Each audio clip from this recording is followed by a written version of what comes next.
Thank you for the introduction. Hello, everyone. Yeah, it might be a little bit surprise for you that we are not going to talk about JWT tokens right now, but I'm going to talk with you about data backup, about its security. It's hard, it's difficult topic. Usually people are not interested in data backup, so I'm even glad because of those change, because even if you are not interested in data backup, it's great opportunity to hear and learn something. I would like to share with you some best practices. So let me firstly introduce myself just to let you know who am I. I'm Grzegorz Bak, but I believe you won't be able to repeat my name, so that's why I used to introduce myself as a Greg. I'm extreme sports lover. I ride on downhill mountain bike, which you can see on the slide, but also my passion is to talk about important but not interested topic, which security obviously is.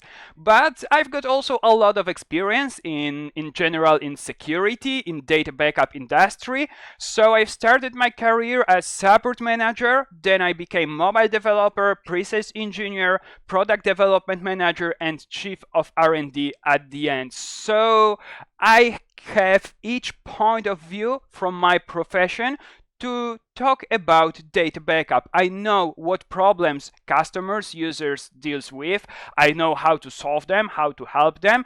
I've got pretty nice knowledge about programming, about product crafting, and of course about managing and responsibility as a chief of R&D. In terms of company, just to make long story short, we are more than 13 years on the market. We are backup service producer. We are providing our own software, our own services to the end customers. And of course, we've started as each backup company with this classic backup for endpoint, for server, databases, you name it. And after that, we find a niche on the market. We ask ourselves the question if we are sure that our source code, that our the most valuable intellectual property is safe. Is it properly secured if we are sure that we never lost it? And answer was no. We just take a look at some documents like terms of service of the services we are using. We didn't have any professional backup in place, and at that time there was no professional backup on the market for DevOps ecosystems. So now you know something about me. Let me ask you just few questions. Please raise your hand if you are using services like GitHub, GitLab, Bitbucket, or Jira. Great. So I can see most of hands raised up. Another one question. Who of you are using those services directly in a cloud, in a SaaS model? Okay, perfect. A lot of hands raised up. So probably the first question which you're asking yourself, why backup SaaS? Because everything is directly in the cloud. We don't need to worry about those data. They are safe, secure, so why to make backup of those data? Of course, everything what you will hear during my presentation doesn't apply only to services which are running directly in a cloud, but also to those which you host locally. So the first reason, maybe not the most important, but if your company would like to have some nice looking certification, wants to meet some standards, some regulations, probably you have to implement backup solution for your most valuable resources. ISO 27 in last year was updated, and it requires from you to have your intellectual property, to have your source code well protected. There was added additional section which describes secure coding and everything about secure code. But of course, probably if you heard something about ISO 27, you know that it's mostly about procedures. But on the other hand, we've got, for example, SOC 2 Type 2 report and certification, and from my experience, I can let you know that it's not as ISO 27. With SOC 2 Type 2, you have to prove that all those procedures you have written are also implemented at your company, and you cannot hide anything. So if you would like to have some nice looking certification, First of all, make sure you've got backup for your most valuable resources, which obviously source code or Jira usually is. Another case, another reason is of course to not lose your intellectual property and important data. There are many ways you can lose your data even if they are stored directly in the cloud, like human mistakes, because all we are humans and all we are makes mistakes. And I can tell you even a short story of one of our customers. I'm not sure if this story is true, but if it's not, then the truth is even worse than the customer said to us. And the story is following. He went for holidays with his family, and during long drive by car, he gave his daughter his phone, and she just playing on that phone. But after that, when they arrived to the place, he realized that 400 GitLab repositories were permanently removed. He was not able to restore them. He was not able to tell us how she removes all those repositories, but hopefully already he had a backup in place, so he was able to restore them. Otherwise, it could be a big problem for him. Of course, there are other reasons how you can lose your data, like for example hardware errors. I'm not sure if you heard that, for example, average lifetime of hard drive is less than 5 years. It's 4 years and 4 months already. So you should quite often change your hardware, but you never know when it fails and when you can lose your data. Of course, right now you may think about the scripts. I will talk about them later, but quite often they are unverified. You are not testing such backups. They are unreliable, and when it comes to disaster, then you realize that your backup doesn't work, and it's a real disaster. Of course, there are some bad actors, but also ransomware and other malware may affect your Git repository and of course other data as well. And if you think it doesn't happen to Git repository, you're wrong. It happened around 2 years ago. GitHub, GitLab, and Bitbucket, all of those vendors were affected by ransomware attack. It was caused by credentials leaks, so it's pretty obvious reason, but still a lot of users of those services just lost their data, and instead of their repository they saw simple message that you have to pay some nice amount of bitcoins just to get access back to your data. There is another reason. Have you ever heard about limitation of service provider reliability, or maybe about shared responsibility model, because it's known under those two names? Please raise your hand if any of you heard about it. Okay, just 3 or 4 hands raised up, so I can see that it's pretty new for you, but first of all, you have to read terms of service of any cloud service and you will realize what you are responsible for and what they are responsible for. So service providers usually are responsible for this application hosting, for the system, for the infrastructure, for its accessibility, for availability, but they are not responsible for your data. Data security, data responsibility is on your side and you have to secure them properly. And of course you may think they have some backups in place, and you're right, there are some backups of your data, but no one knows when they are made, how often, when they are stored, how to recover them. Those informations are even not available for you, and when it comes to disaster, quite different things may happen. So let's take a look at the reason, which is about business continuity. Here we've got just a few examples of service outages, of service bugs, which in result gives you service and availability, so you were not able to access to your data and to your resources. And I've got another one story about the last one from April last year. Probably, I hope no one of you, but maybe someone of you was affected by migration of Jira. Atlassian made migration of the Jira cloud, and some things go wrong, shit happens, and those two different teams who were working on that migration, they didn't agree on some data removal, and they removed a lot of active Jira instances. And unfortunately, a lot of users weren't able to access to their data for quite a long of time. Why? They have backup in place. Atlassian have backup of your Jira. They can recover your Jira in case of any incident. But of course, if you are not the biggest customer, you have to wait for your turn to be restored. And we know about the users, about the customers who are waiting for the Jira more than 2 weeks. Around 3 weeks they were waiting for their data to be restored. And for those 3 weeks they were not able to access to the tasks, to the issues, to the tickets and anything else, because Jira today, it's not only about, coding. There are not only tasks for developers, but today Jira helps you to manage, I believe, almost everything in the company. So with this single incident, we know about companies that were not able to work for almost a month.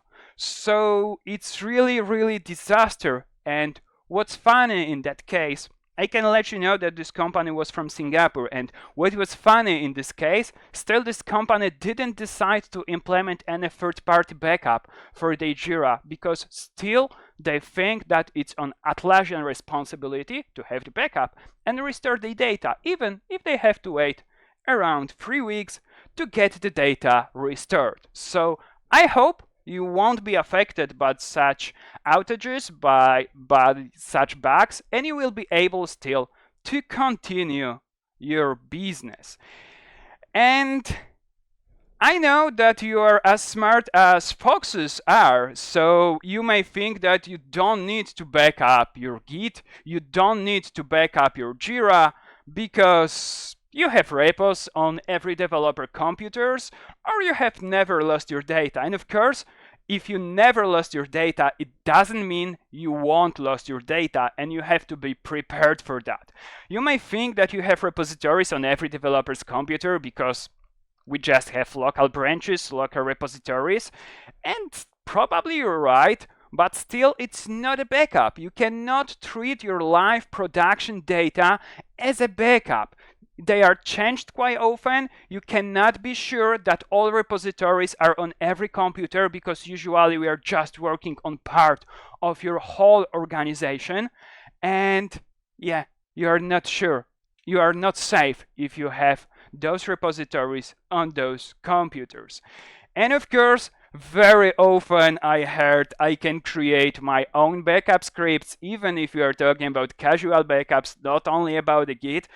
So many times I heard this sentence, and of course you can, but believe me, you really don't want to, because right now you may think, okay, it's not a big deal, I can just fork my repository, or I just can even clone it, prepare simple bash script, and things are done. But you're wrong. So let's take a look at 4 different backup pillars that you should cover with your this simple script, let's say. So first of all, data backup. It's everything about fetching the data from source, about accessing those data.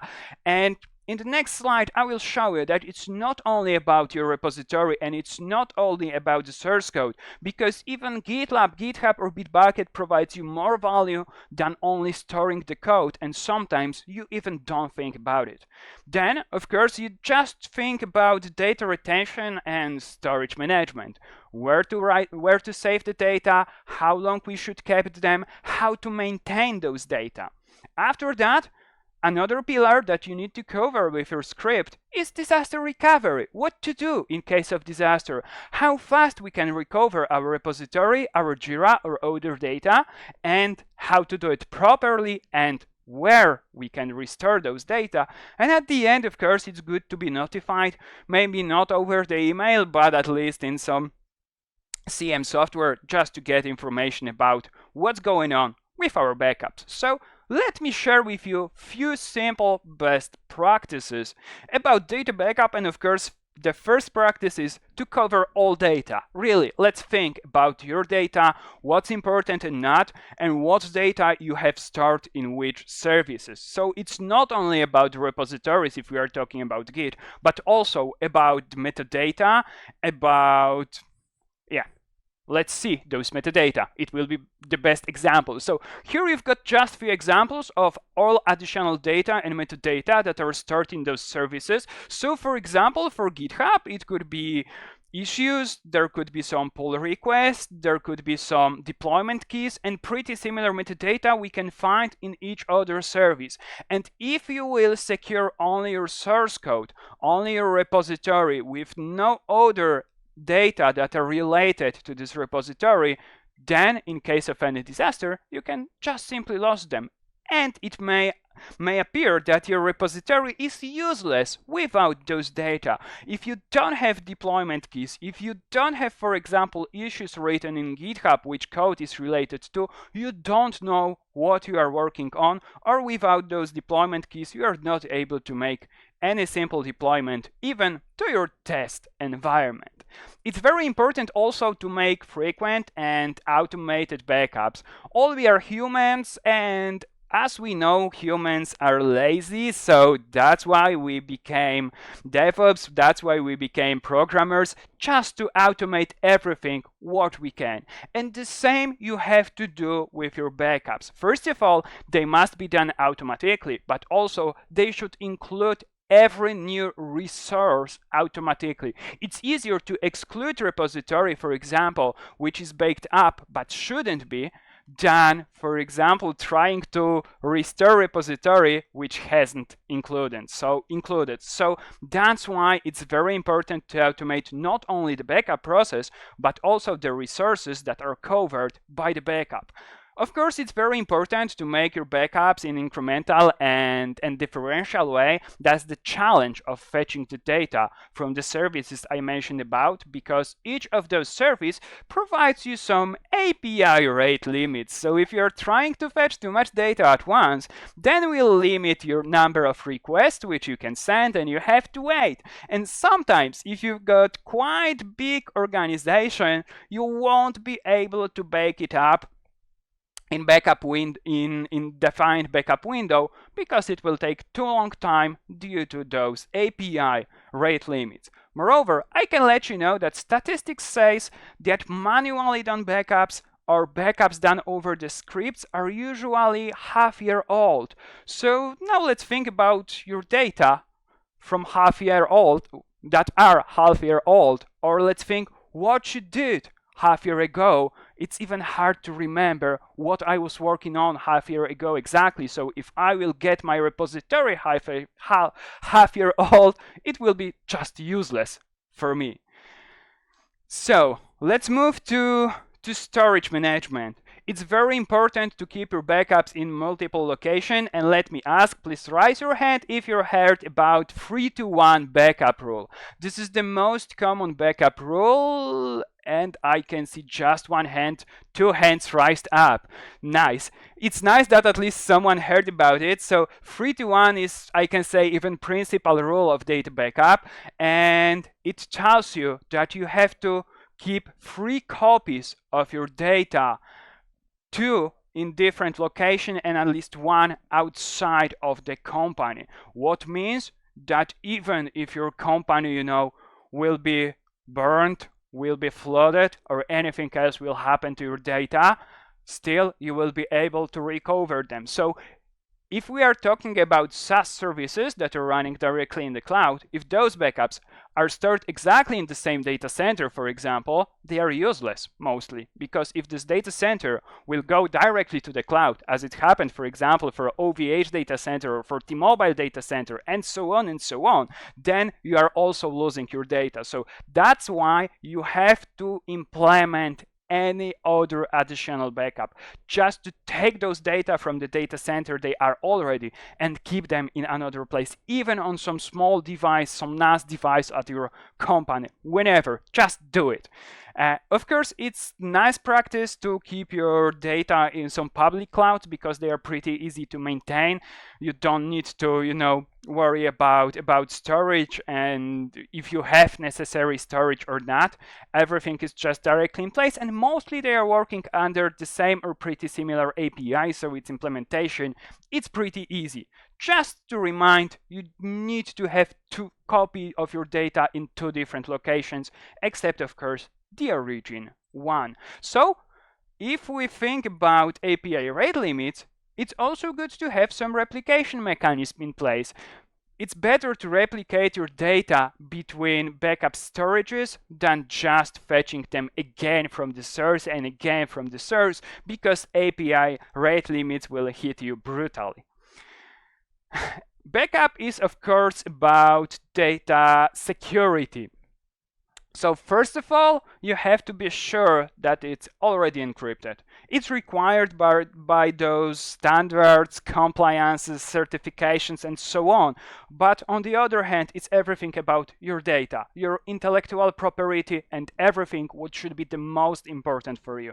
So you have to back it up. You have to encrypt it to make sure that no one except you will be able to access your data. It's also very important to implement some secure secret management, because if this backup solution is accessing your GitHub, GitLab, Bitbucket, or Jira, still it has to use some credentials, some tokens, or maybe some even JWT tokens that we have to talk about, that was planned to talk about right now. So that's why it's very important also to keep your secrets in secure place. And of course, good practice is also to use immutable backup storage. So even if ransomware will hit your backup storage, still it won't be able to encrypt your data. So you will be able to restore those data easily. Immutable backup storage is the storage which is work under the rule write once, read many, so we can just write once the data. They cannot be modified unless retention time is exceeded, and then we can read them as many times as we need. Of course, as I said before, we are humans, we are lazy, so that's why it's very important to manage everything effortless. So it's good to have maybe some nice dashboards, or at least place when you can check if your backups are done correctly or not. It's good to have possibility to access your backups or your backup environment from any place in the world. Advanced audit logs, or in general audit logs, as must have, because you must know what's going on and what's happening with your data. And usually not only single person is managing data backup, so also think about some multi-tenant administration. And almost at the end of best practices, but it's the most important case when you're considering to choose some kind of backup solution, is its disaster recovery capability. So you just need to think, how would you like to recover your data in case of any disaster, and you have to be sure that solution you are developing, or maybe you're choosing, I hope so, gives you and this capability, these possibilities, and meets your requirements. So for example, in terms of Git repositories that we are talking about, from my perspective and from perspective of most of the users, the customers, it's must have to be able to restore multiple repositories at once with their metadata, of course. So you don't need just to select every repository manually, but with just few clicks or with just simple script, you can recover all of them. It's very important to have also opportunity to restore those repositories to different service that they are come from, like for example from GitHub to GitLab, or maybe to Bitbucket. In case of any disaster, of any outage of this service, you will be able to restore your repositories directly to another one with some nice authentication management tools. You can move all your users to this new one service, and then you can continue your daily work, your daily business with no issues, no problems. Of course, it's also good to have point-in-time restore, so you can choose exact point in time from which would you like to recover your data, because the basic rule of data backup is just, to secure the state of your data in designed point in time. So it's not, continuous data synchronization, because it's completely different topic. Backups always saves your data in selected point in time, and it's good to have also ability to restore every point in time, because for example, if your data will get encrypted and after that they will covered by the backup, and if you won't be able to restore any previous version of this data but only the newest one, then you are with no backup because you are just recovering encrypted data. So that's why it's very important to have this ability to restore the data from every point in time. Also, it's good to have possibility to recover not only directly to cloud services, but also somewhere locally, to your local machines, to your local computers, because you can just easily access at least your files, at least your source code, and for example, you can move it even to any other different service easily. And of course, no data override is also very important topic, which we can see on this slide. So why? Because we are making mistakes. If you've got some nice looking solution where you can just make few clicks to restore your data, you will just start clicking like a monkey. Next, next, next, restore. And if you do not think about what you're doing, then you can by mistake easily overwrite your repositories, and such thing happens, believe me. So that's why it's very important also to prevent data overwrite, even if you are creating your own scripts. So those are best practices. There are a lot of challenges that your data backup must meet. So let's take a look at the solution. And of course, all the time I said you don't want to create your own scripts. You shouldn't create them. I met a lot of customers who said, yeah, I can do it on my own. I can create the script. It's easy peasy to make it. And after that, they became our customers. Unfortunately, a lot of them firstly lost the data and then they became our customers. So do not be like they are. But still, custom backup script, from my perspective, is solution better than nothing. So if you don't want to use any third party because, for example, you do not trust to them, you don't want to invest too much money for backup solution, then just build your own script or even hire this guy, because this is real advertise you can easily find on the internet, who can easily create your backup script and secure your data. Of course, at the very beginning of journey with your backup, it can even help you to save some money, because you don't need to invest in third-party solution. You can just use the resources you already have in place. You can ask your developers, programmers to create simple script, simple program, and that's all. Still better than nothing. So if you don't have already any backup solution in place and you don't want to invest any money, just create own script.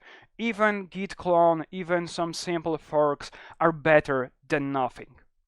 Solution number 2 is especially for those who didn't raise up their hands when I asked if you are using GitLab, GitHub, Bitbucket or Jira directly in the cloud. So home machine backups. If you are not using those solutions in the cloud, so I guess you are hosting them locally. So we are talking about self-hosted solutions, and for those solutions, home machine backup is also a good solution. So you can protect the entire machine instead of selected resources like repositories. For quite often here users also are using some third-party solutions, but with those third-party solutions, of course, you can find even those that are available for free. The biggest disadvantage of this solution is no data granularity, so you can bake up the entire machine, and in the same way you have to recover this machine, so you just have to restore the entire machine instead, for example, of the repositories that you need to have already restored. It requires, of course, more space from you. You just need to have also another machine, physical or virtual one, which you can run and use your Git repositories, Jira, or anything else what you are self-hosting. But still, it's quite good solution from my perspective because it protects your data pretty well. And of course, the third one solution is a commercial backup software. And I can let you know that there are just few vendors available already on the market. Of course, Git Protect is among them. So there are 3 or 4 different solutions available. And my always recommendation is just to check them all. 3 or 4 solutions, it's not a big deal to verify its features, to check if it meets your needs, and choose the best solution which meets your needs, which meets your requirements, and which does it best. So in case of any disaster, such solutions give you the fastest recovery because you are just recovering only repositories with their metadata, but not entire machine with its operating system and so on and so on. So we are restoring the repositories that are the most important for you. And overall, at the end of the day, when disaster happens, this solution will be the cheapest one, the third-party commercial backups. And of course, I have to let you know that you should check the #1 most professional DevOps ecosystem backup, which is Git Protect. And especially for you, I've got prepared 95% discounts for Git Protect service. So if you will register over this QR code, then you can get also 95% discount. So for you, for all attendees of this conference, this commercial third-party solution is also for free. But as I said, I would like you to check all of them to verify which solution meets your needs and which doesn't.